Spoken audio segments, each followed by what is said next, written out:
Israel ने Gaza, Lebanon और Syria में फिर से बहुत भयानक हमले शुरू कर दिए हैं। इजराइल ने ईरान समर्थित लड़ाका ग्रुप को चेतावनी देकर के कई ठिकानों पर बमबारी की है और इजराइल के हमले के बाद कतर ने सबसे पहले चेतावनी दी है। लेकिन इस बीच ईरान ने इंटरनेशनल एटॉमिक एनर्जी एजेंसी से औपचारिक सहयोग समझौता ही तोड़ दिया है। सऊदी अरब और अमेरिका के बीच F-35 जंगी जेट की डील के बाद अब ईरान ने एटमी समझौता तोड़ा और अब ट्रंप के जंगी जेटों की डील ने ईरान की तरह ही इजराइल को भी बहुत ज्यादा परेशान कर दिया है।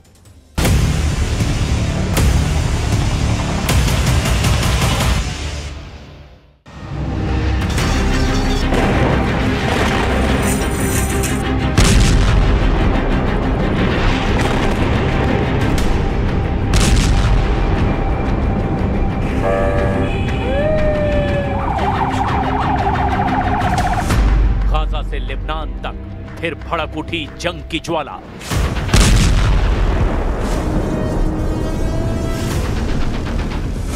दक्षिण लेबनान पर इजराइल की जबरदस्त एयर स्ट्राइक।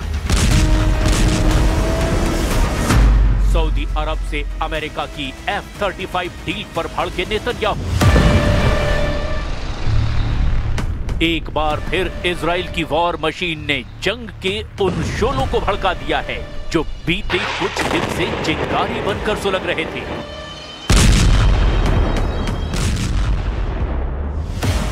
ये उसी नए ट्रेलर की तस्वीरें हैं जिसे इजराइल डिफेंस फोर्स की तरफ से जारी किया गया है। एक स्ट्राइक और सब खत्म। ये स्याह धुएं का गुबार बता रहा है कि इजराइल के बदले की आग अब तक ठंडी नहीं हुई है। ये धुआं सिर्फ जली हुई इमारतों का नहीं है, ये उस आग का सबूत है जो अब गाजा की सीमाएं पार करके दक्षिण लेबनान तक पहुंच चुकी है।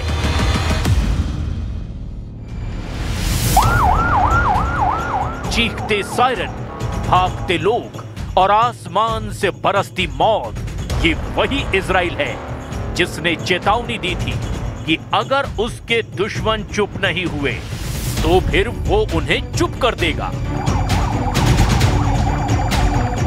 जेहौर, देर, कीफा, आयनाता, तैर फिल्सा, इन गांवों का नाम इजराइल ने सोशल मीडिया पर पहले ही डाल दिया था। ऐलान साफ था, इन्हें खाली कर दो, अगला नंबर इन्हीं का है। और फिर वही हुआ, एक के बाद एक एयर स्ट्राइक, जैसे किसी स्क्रिप्ट के मुताबिक तैयार की गई लिस्ट पढ़कर हमला किया गया हो। दिन में भी धमाके हुए और रात को भी इजराइल के बारूद ने लेबनान की कई इमारतों को धराशायी कर दिया। दक्षिणी लेबनान के टायर से आई ये तस्वीरें गवाह है कि इजराइल किस तरह की तबाही पर आमादा है।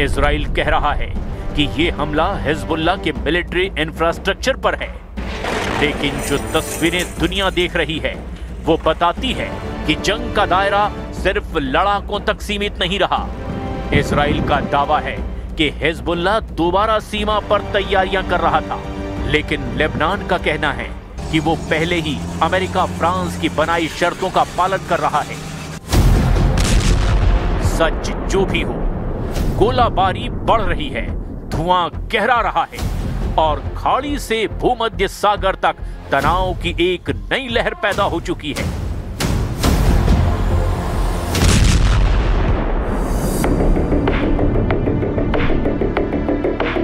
इसे समझने के लिए सीरिया बॉर्डर से आई इन तस्वीरों को भी देख लीजिए। इजराइल के प्रधानमंत्री बेंजामिन नेतन्याहू ने सीरिया में तैनात इजरायली सैनिकों से मुलाकात की। इस दौरान इजराइल के प्रधानमंत्री ने कहा कि ये मिशन न सिर्फ रक्षात्मक है बल्कि आक्रामक रूप से भी अहम है और हालात किसी भी वक्त बदल सकते हैं। מייחסים חשיבות עצומה ליכולת שלנו, גם ההגנתית וגם ההתקפית כאן, שמירה על בעלי בריתנו הדרוזים, ובעיקר שמירה על מדינת ישראל ועל גבולה הצפוני אל מול גולן. זו משימה שיכולה להתפתח כל רגע, אבל אנחנו סומכים עליכם. ואני מאוד מאוד מעריך לא רק את מה שאתם עושים, אלא גם את העובדה שהמשפחות שלכם מתגייסות לזה. אני רוצה להעביר לכם תודה, לא רק מממשלת ישראל, אלא גם מאזרחי ישראל, ממדינת ישראל. תודה רבה לכם. ये दौरा ऐसे वक्त में हुआ है जब अमेरिकी राष्ट्रपति डोनाल्ड ट्रंप ने कहा है कि उनकी सरकार इजराइल के साथ मिलकर सीरिया से रिश्ते सुधारने का काम कर रही है। इससे पहले सीरियाई राष्ट्रपति अहमद अल शरा, जो कभी अल कायदा कमांडर रह चुके हैं, उन्होंने व्हाइट हाउस में ट्रंप से मुलाकात की थी।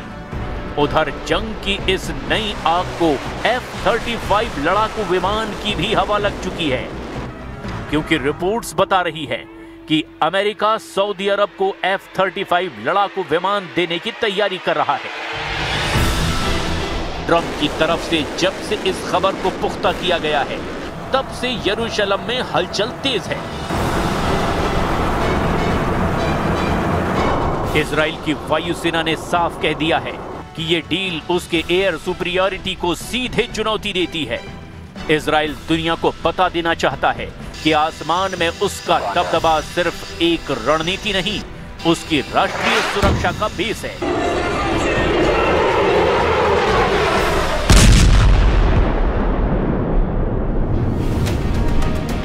दशकों से वही सबसे एडवांस्ड जेट उड़ा रहा है, वही सबसे तेज हमला करता है और वही तय करता है कि हवा में कौन कितना ताकतवर है।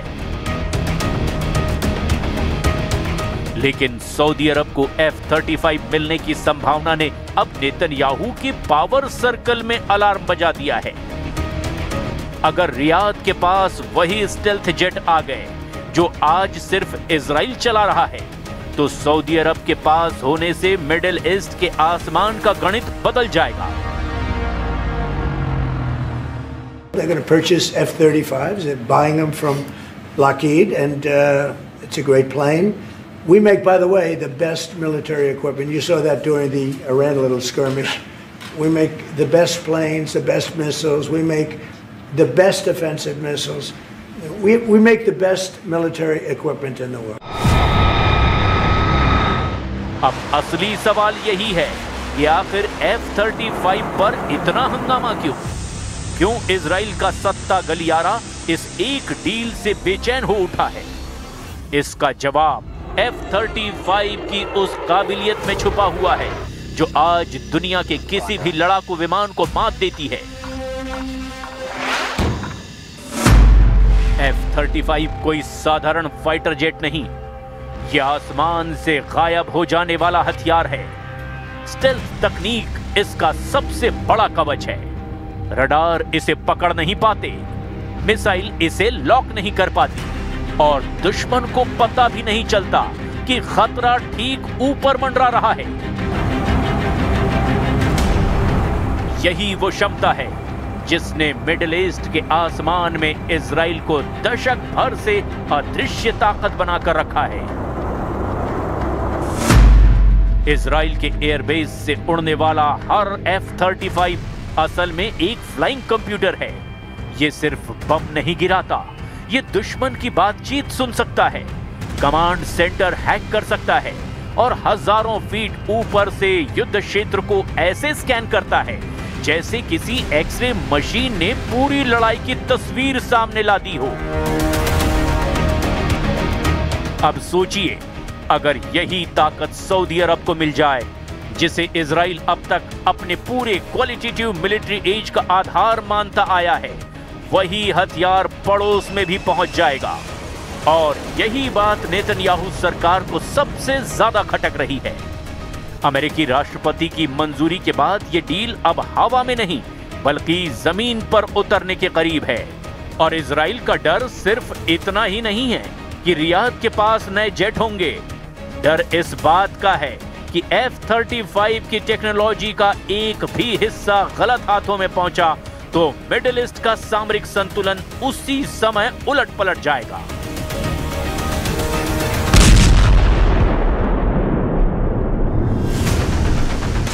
अमेरिकी खुफिया एजेंसियों की चिंता भी यही है कि सऊदी और चीन की बढ़ती निकटता कहीं इस हाई एंड टेक्नोलॉजी को कमजोर ना कर दे। अगर जेट का डेटा, सॉफ्टवेयर, सेंसर या स्टेल्थ कोड लीक हुआ तो F-35 की पूरी बढ़त खत्म हो जाएगी और सबसे ज्यादा नुकसान उसी देश को होगा जिसने इसे सबसे पहले अपनाया, यानी इजराइल।